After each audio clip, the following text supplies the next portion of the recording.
And to allow Democrats to have some sort of moral high ground on this issue because they're the only ones talking about it, I think is a major failure from the Republican Party. And I'm not going to stand there and just keep talking the talking points when my own adult children can hardly afford health insurance premiums, when everyone in my district, it's the number one issue that I hear about day in and day out, not just people on the ACA, but people that have private insurance as well.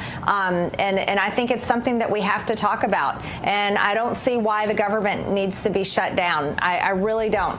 I believe that if Republicans learn to govern and wield power, they can use the nuclear option in the Senate. They can open up the government. We can get back to work for the American people, and Republicans can solve this problem that is a very big problem that we can't ignore.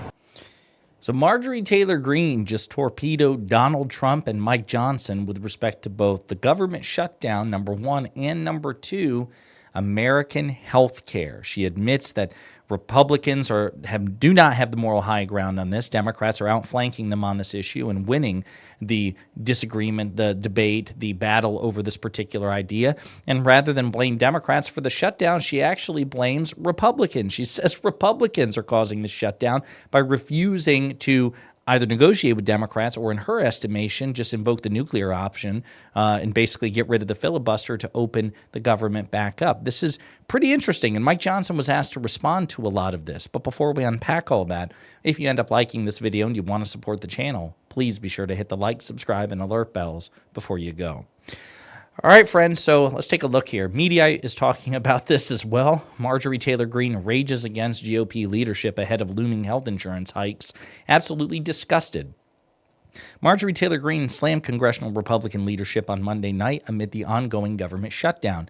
The government shut down on Wednesday after the Senate failed to pass a continuing resolution to keep the government funded beyond September 30th.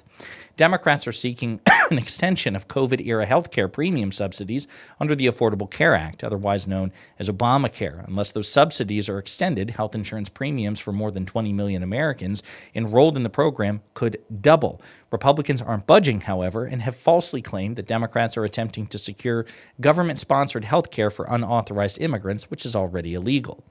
Although Republicans control the Senate 53-47, 7 Democratic votes are needed to overcome a 60-vote procedural threshold.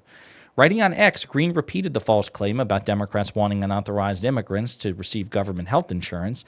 She also expressed outrage and urgency at the fact that Obamacare premiums will skyrocket unless the subsidies, which are set to expire on December 31st, are extended. So let's take a look here.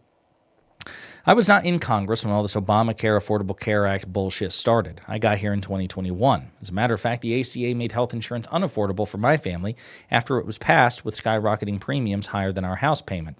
Let's just say as nicely as possible, I'm not a fan. But I'm going to go against everyone on this issue because when the tax credits expire this year, my own adult children's insurance premiums for 2026 are going to double, along with the wonderful families and hardworking people in my district. No, I'm not towing the party line on this or playing loyalty games. I'm a Republican and won't vote for illegals to have any taxpayer-funded health care or benefits. I'm America only. I'm carving my own lane. Again, Democrats aren't trying to do this. And I'm absolutely disgusted that health insurance premiums will double if the tax credits expire this year. Also, I think health insurance and all insurance is a scam, just to be clear. Not a single Republican in leadership talked to us about this or has given us a plan to help Americans deal with their health insurance premiums doubling. Our country sent $30 billion to Israel in 2024 alone, killing countless innocent children, and sent hundreds of billions to Ukraine in the past few years. By the way, I voted no to all of that murder. America has funded the Ukrainian government, pensions, and Ukrainian businesses during this entire stupid war that America should have nothing to do with. Sorry, got lost here between the two monitors.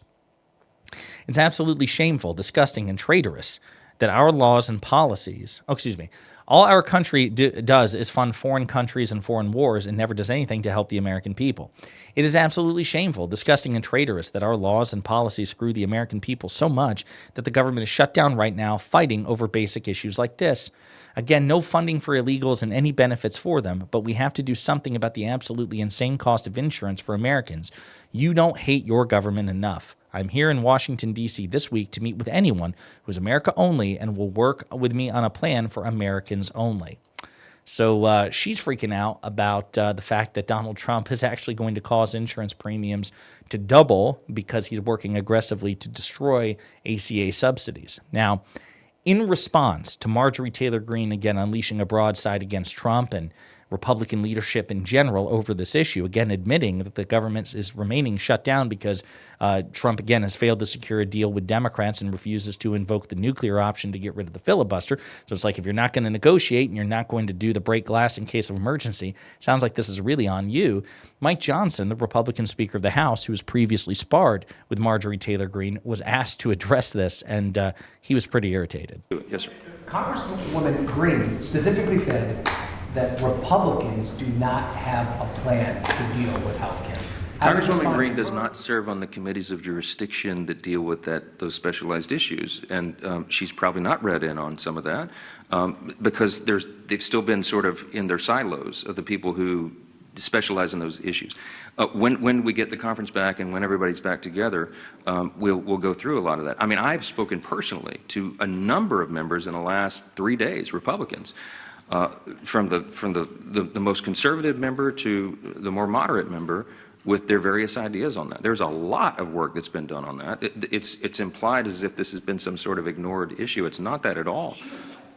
Okay, but everybody's entitled to their opinion. I mean, not everyone knows everything. Congress is a very complex organization, operation, institution with lots of things going on in lots of different areas of committees of jurisdiction. And no one member has read in on everything that happens because that would be an impossible amount of information. So Mike Johnson's pretty irritated with Marjorie Taylor Greene publicly undercutting him and Trump in this respect. And, from a tactical perspective, I suppose I understand where he's coming from, but I mean, she's making some pretty valid points here. Of course, she's trying to do it as partisanly as possible. Democrats do have the upper hand both in terms of morality and the politics of healthcare. It's one of the few areas right now where we're still fairly popular compared to the Republican Party, and that's why Democrats have worked pretty hard to make this an issue about health care, to the extent that they were able to pin this on a single issue. And there is a lot of debate about whether or not they should have done that in the first place. Some believe that they could have made a more comprehensive argument about tariffs and corruption and pocketbook, kitchen table situations, from healthcare to finances. Of course, you have to have a disciplined and cohesive message, and unfortunately we don't. So I think probably all else being equal, we did the right thing, kept it simple for our limited messengers. But the polling on this, at least so far, is favoring the Democrats and disadvantaging the Republicans, and that explains the panic on this. I think, I think that so much of Marjorie Taylor Greene's fears about this have to do with her recognition that currently Republicans are losing the political war with respect to the shutdown. So the fact of the matter is that, yes, insurance premiums for millions of Americans are about to double because of Donald Trump and the Republicans working aggressively to defund and effectively neutralize the Affordable Care Act. Remember, Trump campaigned on this in his first term. During his first campaign, he wanted to repeal and replace Obamacare. He failed legislatively, even when he was in the majority in his first 2 years as president in his first term. And then he tried to get the Supreme Court to kill the Affordable Care Act during COVID, at the height of COVID, right, which would have resulted in even more dead Americans as a consequence of this once-in-a-generation, once-in-a-century pandemic. So Trump has no plan, and we have no reason to trust him or Johnson or any other Republican on this. But it says something that Marjorie Taylor Greene feels so urgent about this that she is publicly sounding the alarm in a way which will no doubt piss off Trump, Mike Johnson, and other Republican leaders, and give Democrats and liberal and progressive commentators like myself a lot to work with. In the meantime, let me know what you think in the comments.